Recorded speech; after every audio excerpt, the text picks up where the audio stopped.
I thought the worst thing about my marriage was that Daniel never put the toilet seat down. I was wrong. The worst thing was that he handed his mother a key to our front door without telling me, and she used it on a Tuesday afternoon while I was still in my work clothes, spreadsheets open on my laptop, coffee going cold on the desk beside me. She didn't knock. She never knocked. She walked straight into my home like she'd paid the mortgage, dropped her coat on the armchair I'd spent 3 months saving for, and said, "We need to talk about your money situation, sweetheart." Not our money, my money. That was the beginning.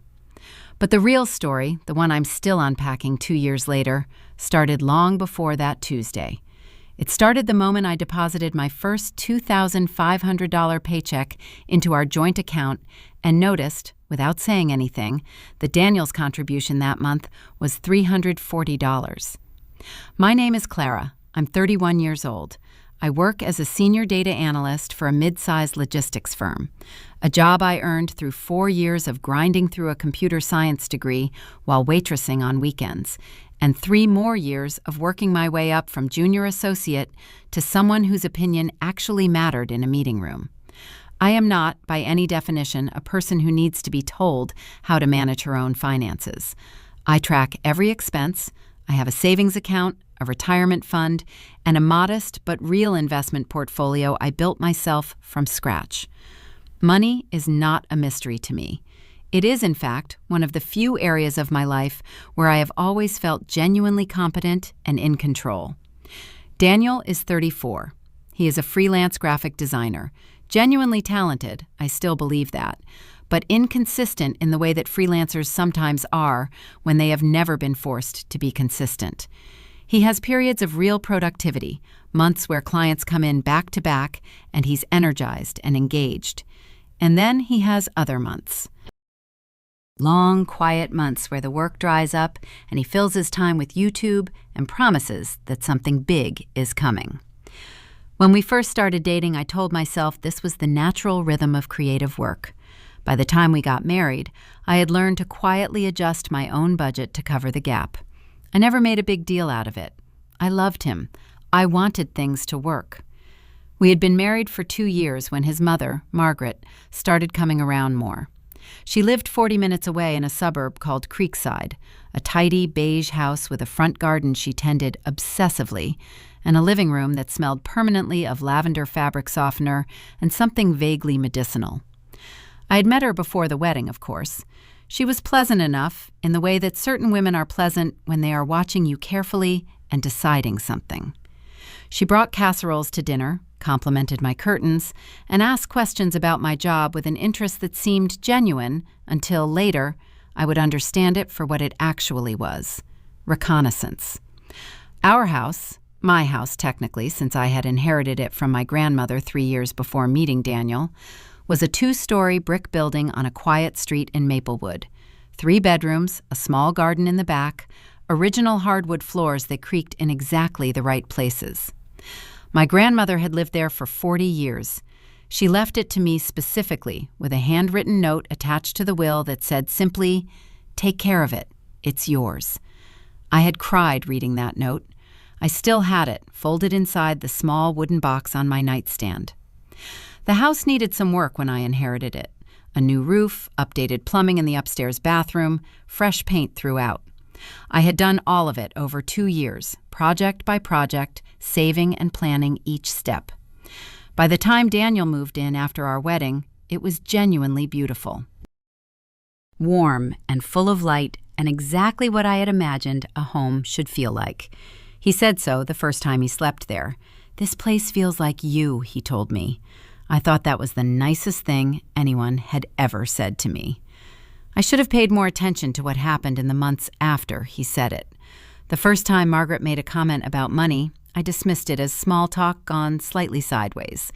We were having Sunday dinner at our place. I had cooked, as I usually did when she visited, because Daniel's cooking consisted of reheated pasta and toast, and she'd asked, over the roast chicken, whether I had thought about putting a second name on the deed to the house.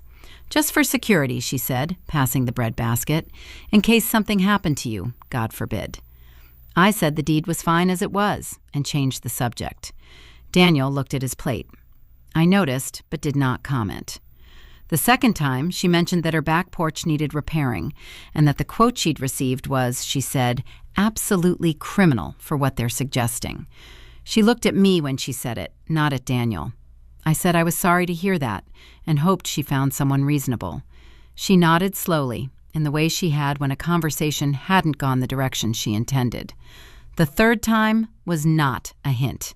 It was a statement. She called Daniel on a Wednesday evening. I could hear her through the phone, even from across the room, her voice carrying that particular quality of women who have learned to be heard without raising their pitch. And she said she'd been thinking about their arrangement. I asked Daniel afterward what arrangement she meant. He said it was nothing. His eyes did the thing they did when he was uncomfortable, a slight downward drift, a blink that lasted a fraction too long.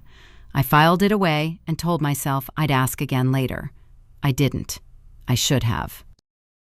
The Tuesday she walked in without knocking, I was reviewing a quarterly logistics report and had 4 different browser tabs open, 2 of them with financial models I was building for a client presentation the following morning. My coffee was the second cup of the day. The house was quiet in the way it only gets on weekday afternoons, that specific, still silence that belongs entirely to whoever is there. It was my favorite part of working from home. I heard the front door open. I assumed it was Daniel, back early from a meeting with a potential client he'd been vague about all week. I didn't look up. I heard footsteps cross the hallway. Wrong footsteps, lighter and more purposeful than Daniel's. And then Margaret appeared in the doorway of my home office in a cream-colored blouse, reading glasses pushed up on her head, and a look on her face that I had never seen before. Focused, direct, stripped of all the usual social softness she performed when she wanted something from me. "Clara," she said. Not hello, not sorry to interrupt, just my name, like an announcement. I closed my laptop, not slowly, not dramatically. I simply closed it, the way you close a door when you realize the person on the other side of it is not who you thought they were. "Margaret," I said, "I didn't hear you knock." I used my key. She said it without apology, without acknowledgement that anything about the sentence was unusual. "Daniel gave you a key." "Of course." She sat down in the chair across from my desk, the chair I sometimes used for calls, positioned at an angle toward the window, and crossed her ankles and looked at me with the patience of someone who had already decided how this conversation was going to end. "We need to talk about your financial situation. I've been doing some thinking, and I believe there are some things that need to be said." The room was warm. The afternoon light came in at a low angle through the window behind me.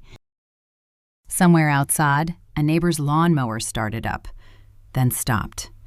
I remember all of this clearly because the strangeness of the moment made every sensory detail sharp and strange, the way details become when your body is registering a threat before your mind has caught up. "My financial situation," I said. "You're bringing home $2,500 a month," she said. "I know Daniel has told you that his work is going through a slow period. That happens in creative fields. I understand that better than anyone. I've watched him his whole life. But the household still has needs, and I think some restructuring would benefit everyone." I want to be careful, even now, about how I describe what I felt in that moment. It wasn't just anger, though the anger was there, clean and certain. It was something more like the experience of suddenly seeing a room you've lived in for years and noticing, for the first time, that the walls have been moving, that the space you thought was yours had been measured and evaluated and quietly allocated without your knowledge or consent. "I'm going to need you to explain what you mean by restructuring," I said. My voice was completely level. I was proud of that afterward. She opened her handbag, a large, structured thing in brown leather that she set on the edge of my desk, and took out a single, folded piece of paper. She unfolded it and turned it so I could read it. It was a handwritten list. I would come to think of it later as the document that changed everything. At the top, in Margaret's careful, upright handwriting, were 2 columns. The left column said, "Monthly household costs." The right column said, "Suggested contributions." Beside my name, she had written Clara, was a figure. It was not a small figure. It was not a reasonable figure, given any rational breakdown of our actual household expenses. It was $1,200 a month, which represented, she explained with the tone of someone presenting a business proposal rather than delivering an ultimatum, nearly half of my take-home pay. This would cover, she said, the mortgage, which I already paid in full, a monthly contribution to what she called a family stability fund, and, here she paused, just briefly, as if she were doing me a favor by including it, a monthly payment to her personally for what she described as advisory and family support services. I read the number. I read it again. I looked up at her face. She was watching me the way you watch something you've set in motion and are now simply observing. Advisory and family support services, I said. I spend a great deal of time helping this family function, she said. I cook for Daniel when he's working late. I advise on household decisions. I've been a resource for both of you. Margaret. My voice was still level. I want to be clear about that. I did not raise it. This is my house. My name is on the deed. My income pays the mortgage. And you walked in here with a key my husband gave you without asking me to tell me how I should be spending my own salary. She looked at me without blinking. I came here because I care about this family's stability, she said, and because I believe some clarity about contributions would prevent resentment from building. I think, I said carefully, that the resentment has already built. She folded the paper and put it back in her bag.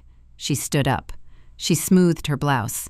And then she said the sentence, the one I still hear sometimes, late at night, in the specific register of her voice, that I would later repeat in a lawyer's office and in a conversation with my father and in the quiet of my own kitchen when I finally understood the full shape of what had been happening.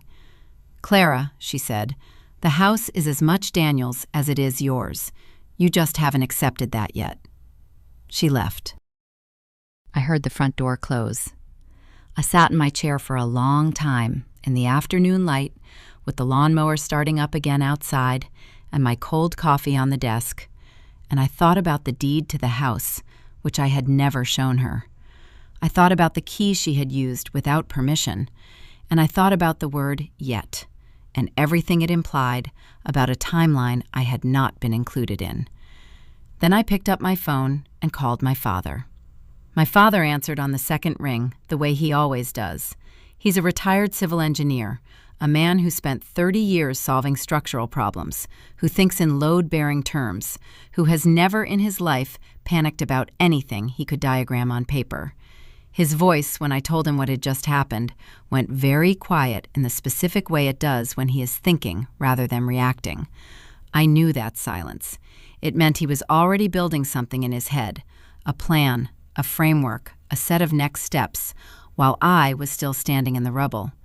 She had a written list, he said. It wasn't a question. With columns, I said, and a payment to herself for what she called advisory services. Another silence. Then, Clara, I need you to listen to me carefully. Don't touch anything in that house.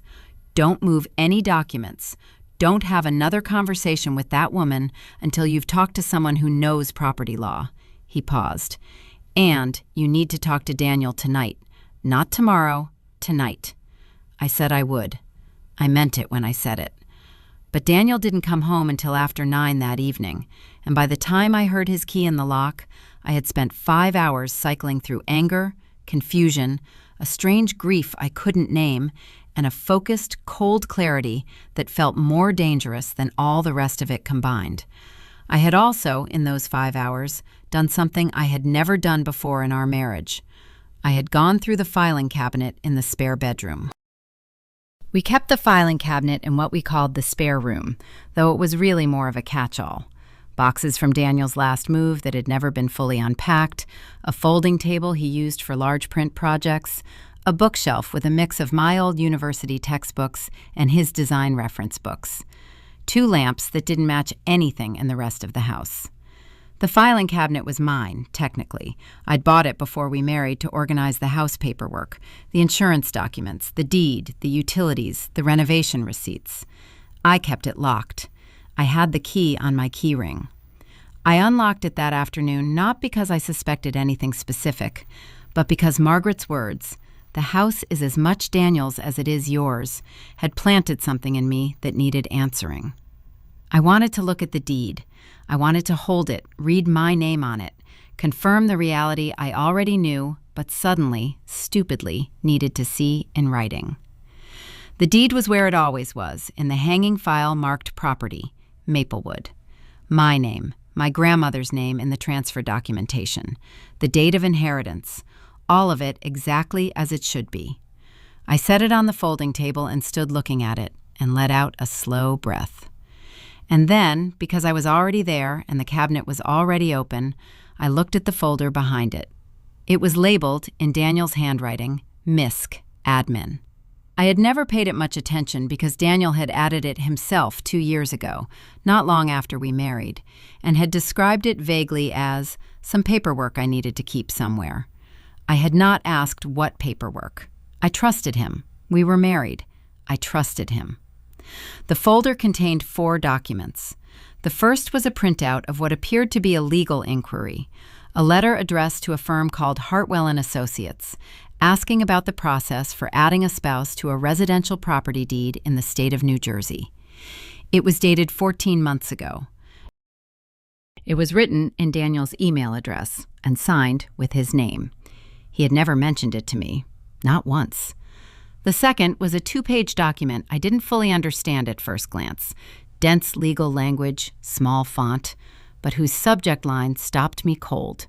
It read, Draft Agreement, Shared Equity Arrangement, Residential Property. I read it once, quickly, and understood enough. It outlined a scenario in which a property held solely by one spouse could, under certain conditions of shared domestic contribution, be restructured to reflect joint ownership. There was a signature line at the bottom. My name was typed beneath it. The line was blank. The third document was a printout of an email exchange between Daniel and Margaret, dated 11 months ago. I stood very still and read it from beginning to end. Margaret had written first. I've spoken to someone at the county recorder's office. She says the key is getting Clara to sign voluntarily. If we go through the courts, it gets complicated and expensive, and she'll fight it. We need a different approach. Daniel had replied, I know, I'm working on it. Give me time. Margaret had written back, You've had time. She needs to understand what this family expects. I'll come and speak to her directly if you can't manage it. Daniel, Not yet, ma'am. Let me handle it.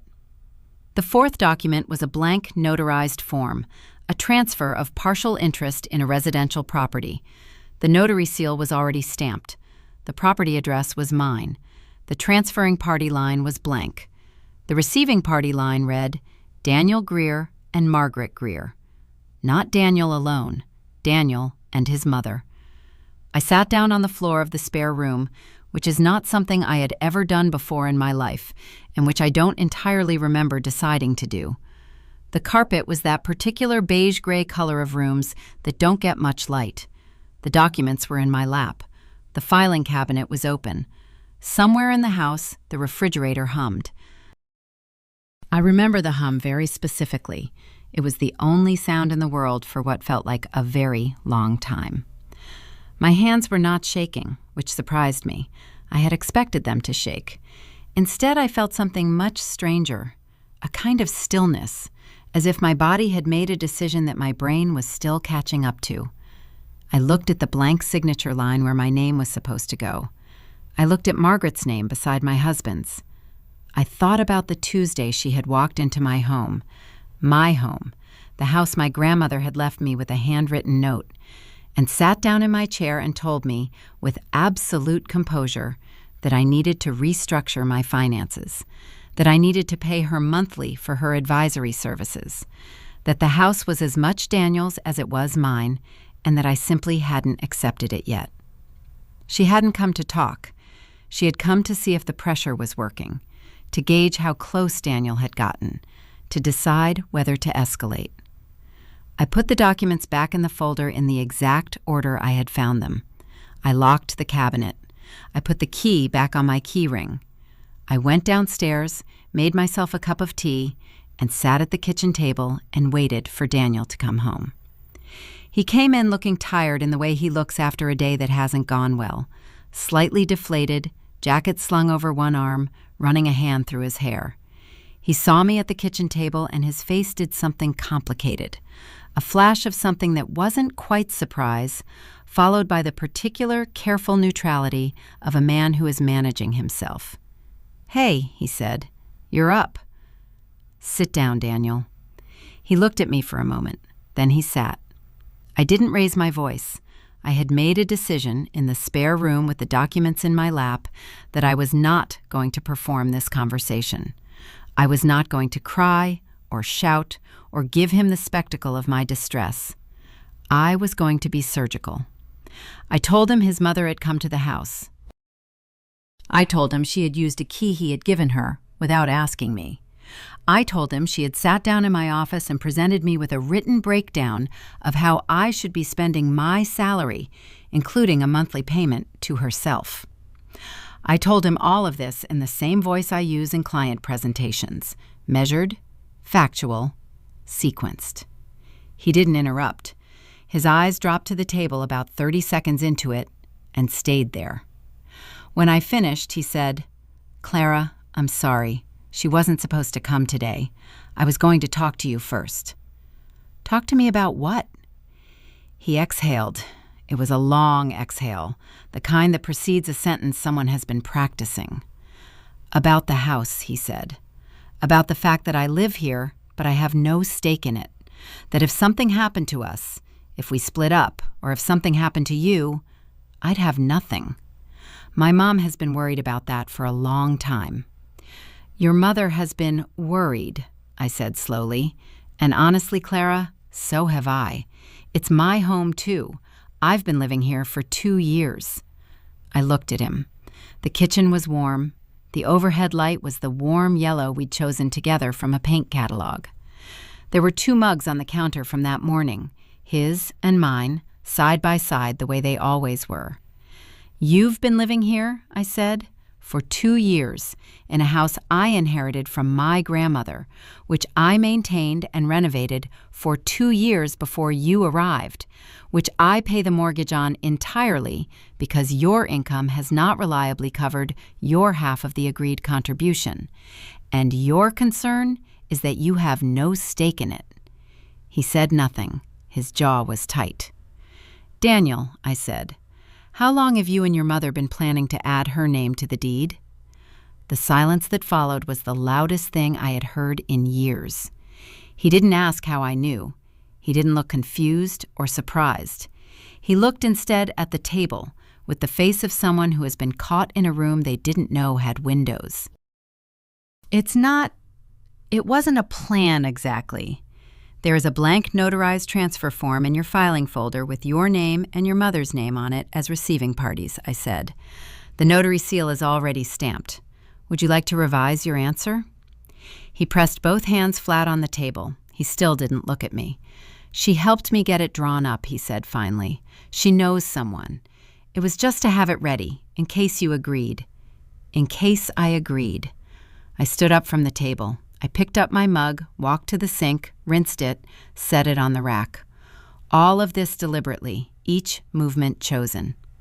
"She came here today to pressure me into signing something your solicitor prepared without my knowledge, with her own name on it. And you're describing that as having it ready in case I agreed?" "Clara, I spoke to my father today," I said. "I'm speaking to a property lawyer tomorrow morning." I turned around. "And I want that key back, tonight." His face went through several things in quick succession, something that might have been shame, something that was definitely calculation, and then the thing I had seen in him before but never quite identified so clearly, a kind of retreat, a drawing inward, as if the conversation had become too large for him and he was simply going to wait for it to be over. "Let's not escalate this," he said. "The escalation," I said, "happened 14 months ago, when you wrote to a law firm about adding yourself to my deed. I'm just catching up." I left him at the table and went upstairs. I locked the bedroom door, something I had never done before, and sat on the edge of the bed in the dark, listening to the house settle around me. The house my grandmother had left me. The house with the hardwood floors that creaked in exactly the right places. I thought about her handwritten note. Take care of it. It's yours. I intended to. The property lawyer's name was Diane Marsh. My father had found her. He knew someone who knew someone, the way he always does, and she had agreed to see me at 8:30 the following morning before her official hours started, because my father had explained the situation and she had said, in his retelling, something that made him laugh, despite everything. Oh, I know this one. I've seen this one before. Her office was on the 4th floor of a glass building downtown, small and organized with the focused energy of someone who did not waste space or time. She had short gray hair and reading glasses she wore pushed up on her head, and she looked at the documents I'd brought, the email printout, the draft equity agreement, the blank transfer form, with an expression of professional calm that, I was beginning to understand, was the opposite of reassurance. Professionals are calm about things they have seen damage people. The notary seal is pre-stamped, she said, turning the transfer form over in her hands. That's irregular. It suggests someone in their network, possibly the notary himself, was either careless or complicit. She set it down. The good news is that without your signature and proper witnessing, this document is completely unenforceable. The bad news is that the fact that it exists tells us something about intent. What does it tell us? I asked. It tells us, she said, that someone has been waiting for the right moment or the right pressure to obtain your signature, and that they have been patient about it. She looked at me over her glasses. Has anything been signed? Any amendment to your mortgage? Any joint account opened recently? Any document you signed in the last 2 years that you didn't read fully? I thought about it. I thought carefully. And then, with a feeling like cold water moving through my chest, I remembered a document Daniel had handed me 11 months ago. A bank form, he'd said, for updating the beneficiary designation on our joint savings account. I had signed it at the kitchen table while making dinner, glancing at it once. He had taken it back immediately, said he'd handle the rest. There may be something, I said, a bank form. Diane looked at me steadily. We'll need to look at that, she said. The branch of our bank was a 12-minute drive from Diane's office. I went directly there from our meeting, still in the blazer I'd put on that morning to feel armored, my bag over one shoulder and the folder of documents under my arm. The branch manager, a calm, methodical woman named Patricia, who had the specific energy of someone who had handled delicate situations before and preferred to do so quietly, pulled up our joint account records while I sat across from her desk and tried to keep my breathing even. It took her 4 minutes. I counted them by the clock on the wall behind her head, a plain white round clock with black numbers that ticked audibly in the quiet of her office. At minute 4, her expression changed in a way she didn't entirely control.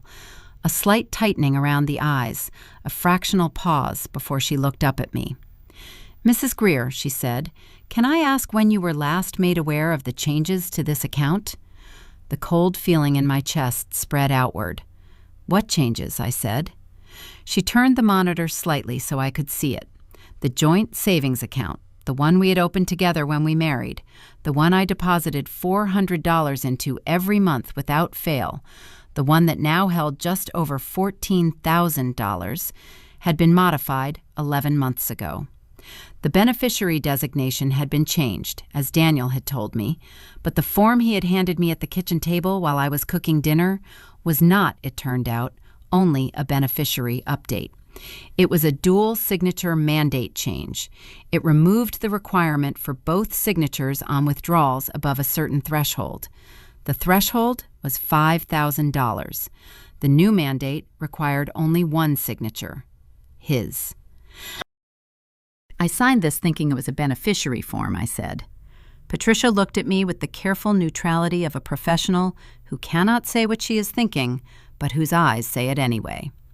The document does include beneficiary language, she said, but that's in the second section. The signature block at the bottom covers both amendments. She paused. Would you like me to print the full transaction history for this account? Yes, I said. Please. The printer behind her desk ran for approximately 40 seconds. She handed me 4 pages. I looked at the most recent page first. There were 3 withdrawals in the past 6 months that I had not made and had not been told about. The first was $1,500, 7 months ago. The second was $2,200, 4 months ago. The third was $3,800, 6 weeks ago. Total, $7,500. Gone. Withdrawn in transactions that required only one signature, his, from an account I had believed required both of ours. I looked at the dates. I looked at the amounts. I thought about the months those withdrawals corresponded to. The months where Daniel had mentioned his mother's roof repair, her car service, a family obligation he'd been vague about, a loan to a friend he'd mentioned once and never referenced again. I thought about how I had nodded and not pressed because I trusted him, because we were married, because I had believed, genuinely, completely believed, that the man I had chosen to share my life with was operating in good faith. The paper in my hand had 4 pages. My $7,500 had 3 entries. "Is there a process," I said slowly, "for reverting the mandate back to dual signature?" "Yes," Patricia said. "You can do that today. I can process it right now if you'd like." "Please," I said, "and I'd like to freeze any further single signature withdrawals pending review." She nodded. She was already typing. Whatever she privately thought about the situation in front of her, she was efficient and professional, and I was grateful for both things, in a way I couldn't express and didn't try to. I sat in that chair and watched her type and thought about $7,500. I thought about the hours I had worked to save that money, the commutes, the late nights finishing reports, the weekends I'd spent at my laptop while Daniel watched television in the next room. I thought about the dinners I had cooked, and the mortgage I had paid, and the key Margaret had used without asking, and the document with her name on it sitting in my filing cabinet, and the email in which my husband had written, "I'm working on it, give me time." I did not cry. I made a list in my head of everything I needed to do next. I did not go home that afternoon.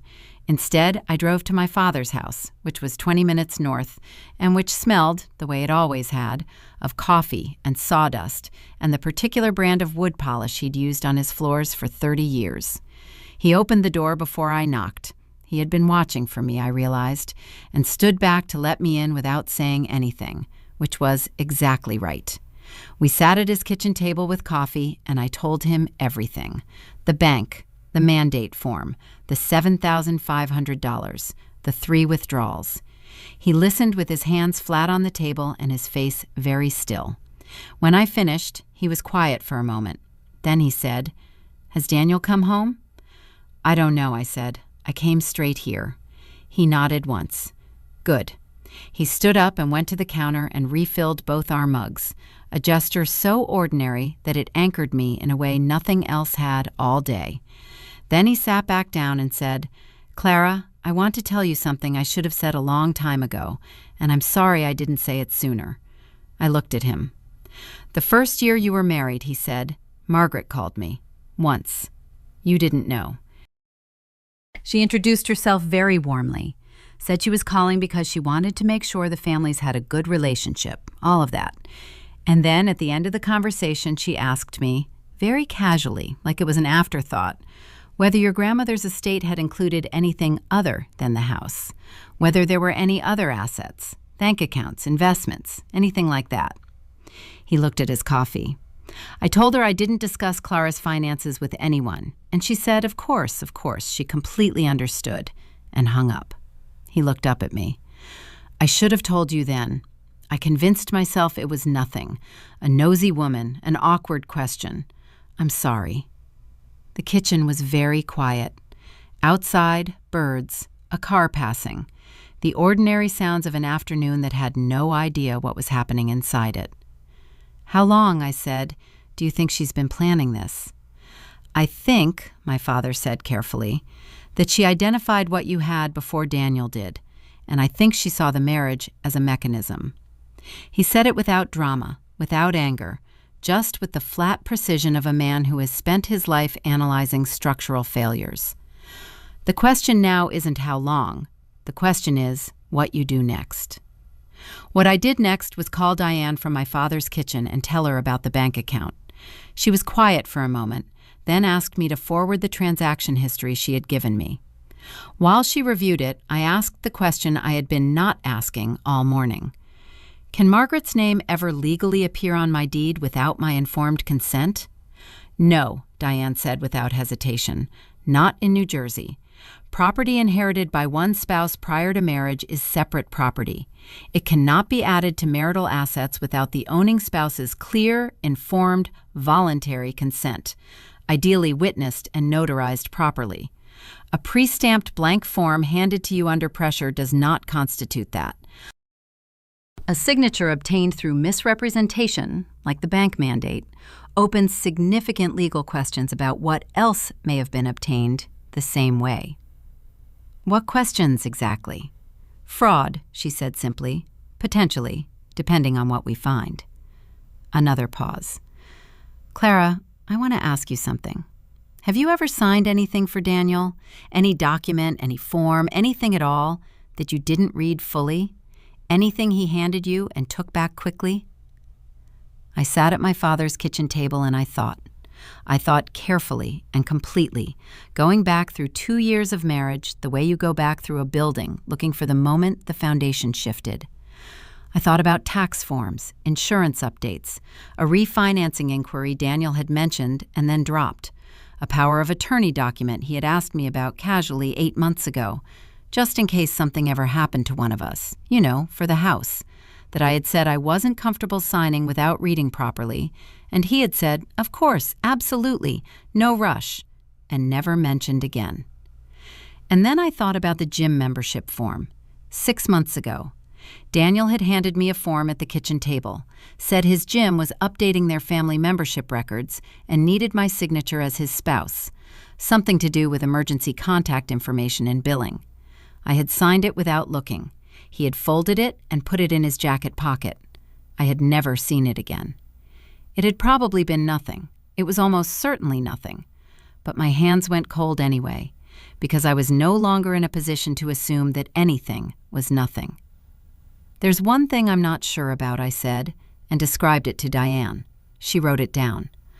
Okay, she said, I need you to come back in tomorrow with anything you can find, every document in that filing cabinet, every bank statement for the past 2 years, every form you remember signing.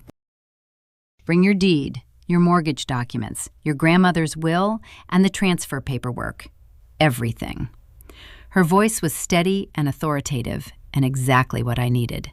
And Clara, don't tell Daniel what you're doing. Not yet. Not until we know the full picture. I said I understood. I thanked her. I hung up and looked at my father. She's good, he said. He had clearly heard enough of the conversation. She is, I agreed. Stay here tonight, he said. I'll make dinner. I thought about the house. My house. The hardwood floors, the warm light, the bedroom door I had locked the night before. I thought about Daniel, wherever he was, and Margaret in her lavender-scented house in Creekside, and the blank signature line on the transfer form with her name already printed on it. I should go home, I said. I need to go through the filing cabinet before he does. My father looked at me for a moment. Then he nodded, slowly, with the expression of a man recognizing something. Call me when you're there, he said, and when you leave. The house was empty when I arrived. Daniel's car was not in the driveway. The rooms had the particular quality of emptiness that happens when someone has been there recently and left quickly. A jacket draped over the stair railing, a coffee mug unwashed in the sink, a drawer in the kitchen left slightly open. I stood in the hallway for a moment, listening. Nothing. I went directly to the spare room. I unlocked the filing cabinet. I went through every folder, not just the ones I had looked at before, but every single one, pulling documents out and stacking them in order on the folding table. Insurance policies, utility records, renovation receipts, the mortgage statements, 2 years of bank correspondence. I worked systematically and quickly, taking photographs of anything that seemed relevant on my phone, creating a record that existed somewhere other than this house. In the bottom drawer of the cabinet, behind a folder of Daniel's old client contracts, I found a small manila envelope I had never seen before. It was sealed. My name was not on it. Neither was Daniel's. It had a return address in the upper left corner. Hartwell and Associates, the law firm Daniel had written to 14 months ago about adding a spouse to a property deed. I stood holding it for a long moment. Then I opened it. Inside was a 2-page letter addressed to Daniel, dated 9 months ago. It was a response to a follow-up inquiry he had apparently made, this one asking not about adding a spouse to a deed voluntarily, but about what legal avenues existed for claiming a marital interest in a separately owned property when the owning spouse refused consent. The letter was detailed, professional, and devastating. It outlined 3 potential arguments. It noted that the strength of any claim would depend significantly on the length of the marriage, documented financial contribution to the property, and, here my vision went slightly strange at the edges, any signed documents that could be interpreted as acknowledging joint ownership. The gym membership form, the beneficiary update, anything else I might have signed without reading. They hadn't been looking for one document. They had been building a case. Piece by piece, month by month, with patience and method and a notary seal already stamped on a blank transfer form, they had been constructing the argument that my home was not entirely mine. I folded the letter. I put it in my bag with everything else. I locked the filing cabinet. And I sat on the floor of the spare room in the gray-beige dark and let myself feel the full weight of what I was holding. Then I stood up. I called my father. I told him I was leaving. And as I walked out to my car with my bag of documents and my phone, and 2 years of a marriage I was only now beginning to fully see, I passed the kitchen and looked at the 2 mugs on the counter, his and mine, side by side where I had left them that morning, and I left them exactly where they were. I would deal with the mugs later. Right now, I had a case to build. Daniel called at 9:47 that evening. I was sitting at my father's kitchen table with the documents spread out between us when my phone lit up with his name. I let it ring 3 times. Then I answered. "Where are you?" His voice had that quality it got when he was trying to sound calm and wasn't quite managing it, each word landing a fraction too carefully. "At my dad's," I said. "Why?" "Because I needed to think somewhere quiet." Diane had been clear. Don't show your hand until you know the full picture. "How was your day?" A longer pause. He had expected a different kind of conversation. Accusations, tears, something he could redirect. My neutrality confused him. "Clara, come home. We need to talk properly." "I'll be home tomorrow," I said. "Good night, Daniel." And I hung up. Diane's office, 8:30 the next morning. I arrived with the full contents of my filing cabinet, photographed and sorted. She read the Hartwell and Associates letter slowly, set it beside the other documents, and looked at me. "This is significant," she said. "Daniel wasn't just researching how to add himself voluntarily. He was researching adversarial routes. What arguments could be made if you refused?" She tapped the page. "Combined with the mandate form and the withdrawals, this is a coordinated effort." She paused. "And Margaret's name on that transfer form is extraordinary. The plan wasn't for Daniel to gain partial ownership as your husband. It was for Daniel to gain it, and then transfer a portion to his mother." I heard myself say it out loud for the first time. He was going to hand her part of my grandmother's house. "That appears to have been the intent," Diane said simply. "Clara, I want to be clear. Your property is protected. The deed is unambiguous. Nothing has been signed that transfers any interest. But we're going to send a letter today to Daniel, formally notifying him that you are aware of the legal inquiries regarding your property, that you have taken counsel, and that any further action without your explicit written consent will be pursued as fraud." She looked at me over her glasses. "How he responds will tell us who is really driving this." "She'll respond," I said. "She won't be able to help herself." The closest thing to a smile Diane had offered in 2 days. "They usually don't," she said. The letter arrived that afternoon. By evening, Margaret had called twice. I let both go to voicemail. Then a text. I think there has been a very serious misunderstanding. I have always considered you family, and I am deeply hurt you would involve lawyers without speaking to me first. Please call me. My father read it and put the phone back on the table, face down. She's scared, he said. She should be, I said. Daniel arrived at my father's house the next morning at 8:15, unannounced. He hadn't slept. I could see it from the kitchen doorway, the specific exhaustion that comes from consequence rather than mere fatigue. My father opened the door, stood without blocking it, and looked at Daniel with the quiet expression of a man who had read 4 pages of transaction history the night before. Then he stepped back and let him in. We sat in the living room, Daniel on the sofa, me in the armchair, the gray morning light coming through my father's windows. And I looked at my husband, really looked at him, and thought, I see you now, all of it. He started with, my mother is very upset. I waited. She's been crying since yesterday.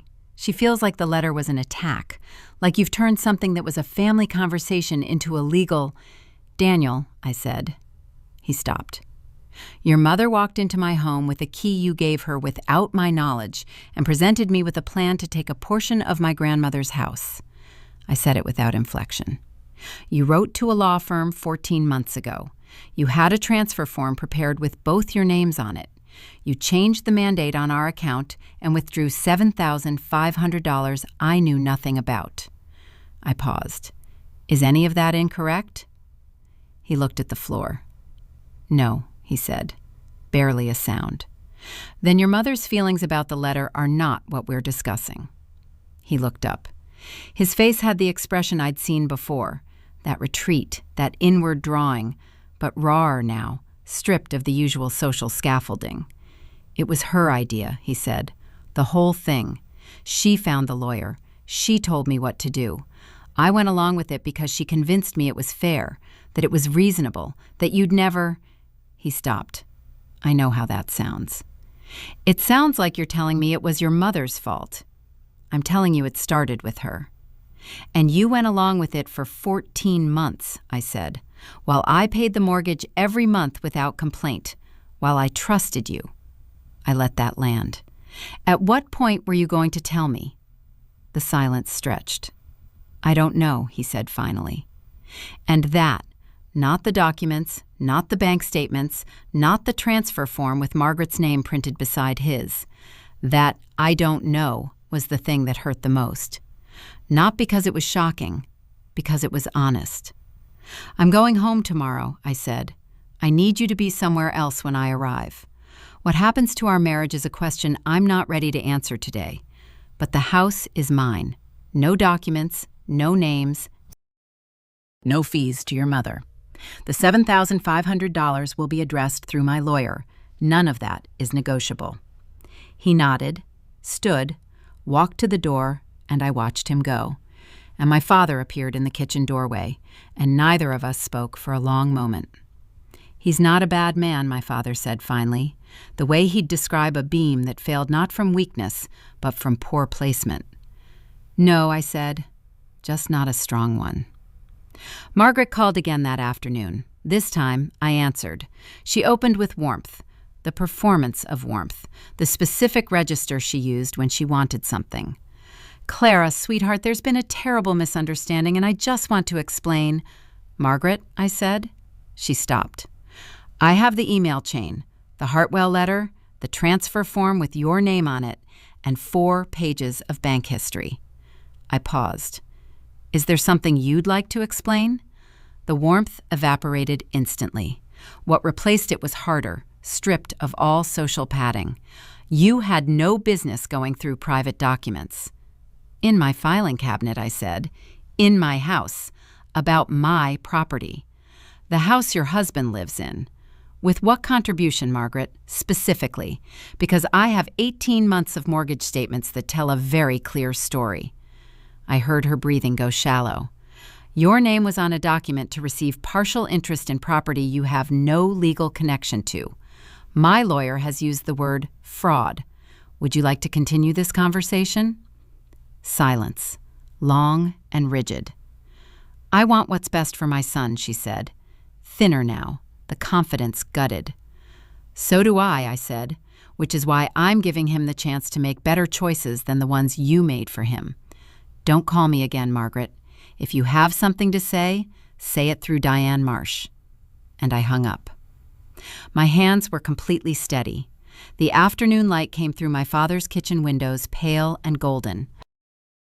He walked in from the garden with soil on his gloves, looked at my face, and nodded once, the way he does when something has gone as it should. Tea? He said. Yes, I said. Please. I came home on a Thursday morning. Daniel's car was gone, as I had asked.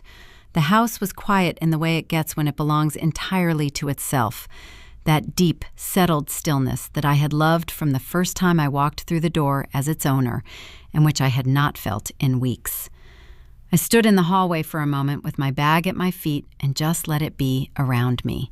The hardwood floors, the warm light, the faint smell of coffee and old wood, and something that was simply, irreducibly home.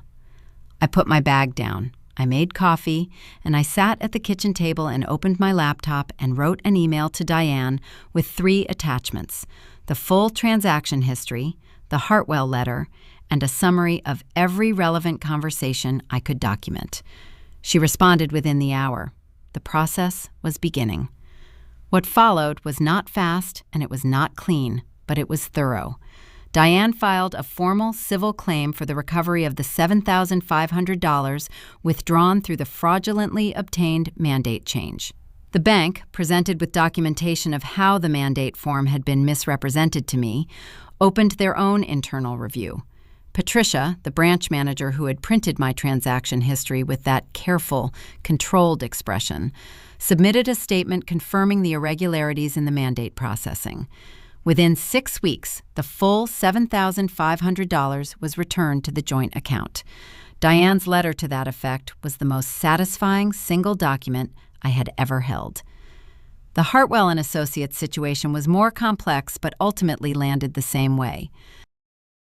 Because no document had been successfully signed, because the deed had never been altered, and because the transfer form, pre-stamped, blank, with Margaret's name already on it as a receiving party, constituted evidence of intent rather than completion, Diane advised that a full fraud prosecution was possible, but lengthy. She laid out both paths with complete clarity and let me decide. I decided on the version that protected my house and cost Margaret the most, without requiring me to spend 2 years in a courtroom. Diane sent a formal legal letter to Margaret directly, copied to her son, outlining every document we held, the legal characterization of the plan they had constructed, and the consequences that would follow any further attempt to claim, influence, or interfere with my property in any form. The letter was 5 pages long. I read every word of it. It was, in its own way, the most precise and beautiful thing I had ever seen written about my grandmother's house. Margaret did not respond through a lawyer. She did not respond at all. The silence from Creekside was immediate and complete, and I understood it for what it was. A woman who had been absolutely certain of her plan, encountering, for perhaps the first time, a wall she could not talk, manipulate, or cry her way around. I did not feel triumphant about it exactly. I felt something quieter, the specific relief of a threat that has been neutralized and will not return. Daniel and I talked, more than once, more than twice. Long, careful conversations that had a quality I had not experienced in our marriage before. Honesty without agenda, because there was nothing left to protect. He was, in those conversations, more honest than he had been in 2 years of living together, which was its own particular sadness. He told me his mother had begun the property conversation with him 3 months before our wedding.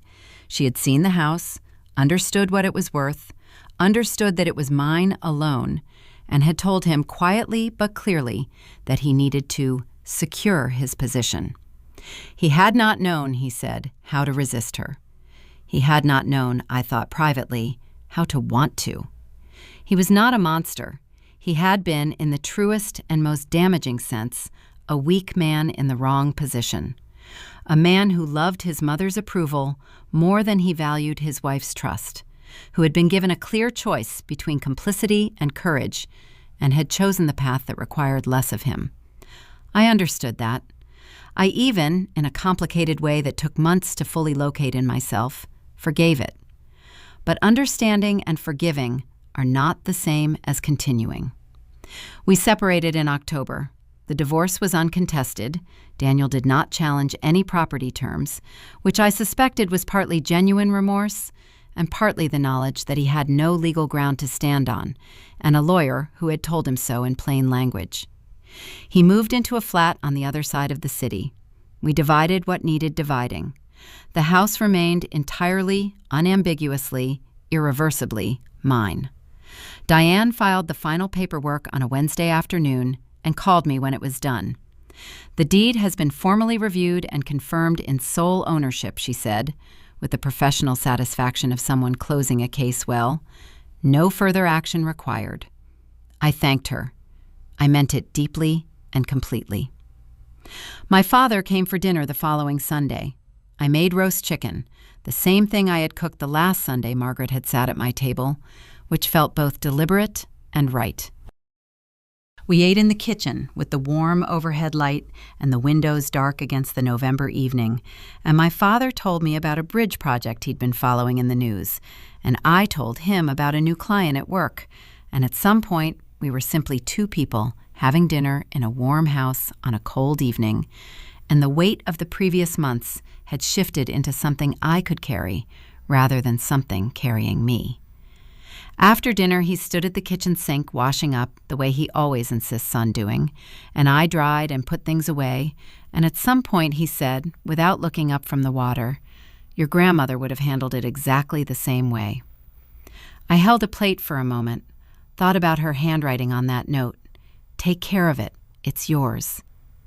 "I hope so," I said. "She would," he said, simply and without elaboration, the way he says things he is completely certain of. The winter came. I repainted the upstairs hallway a color called warm stone that I had been considering for 2 years and kept postponing.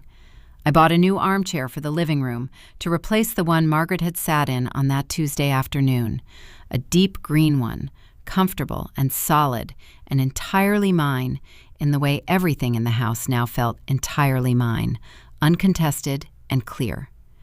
I had friends over more. I worked well. I slept for the first time in longer than I could pinpoint, without the low-frequency hum of something wrong that I had learned to tune out. I thought sometimes about what it had cost, not the money, which had been returned, but the other costs, the ones that don't appear on bank statements.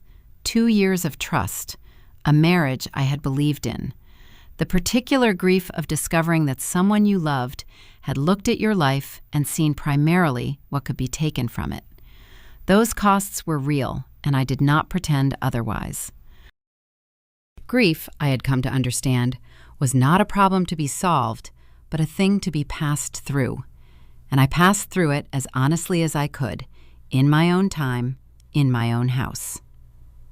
But there was something else, too, something I hadn't expected.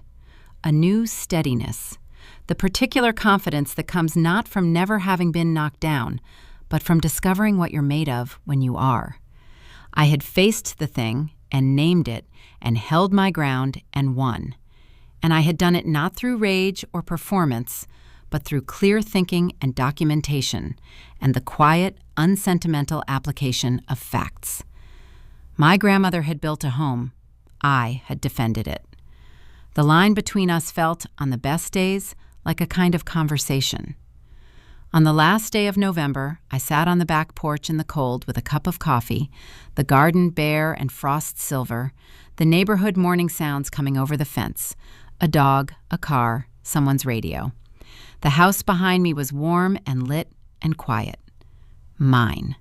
Completely, legally, finally mine, in every dimension the word could hold.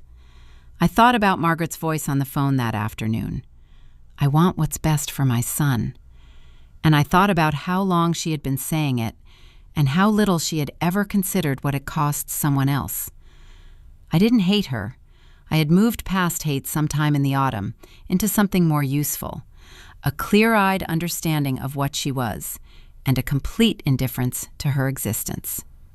Some people come into your life as lessons, the expensive kind, the kind you pay for in ways you didn't know were being charged until the bill arrives all at once, in a filing cabinet, in your own spare room, on a quiet afternoon. I had paid it, every cent, and I had gotten something back that no mandate form, no blank transfer, no carefully stamped notary seal could have given them, no matter how long they planned. I got to keep the house. I got to keep myself.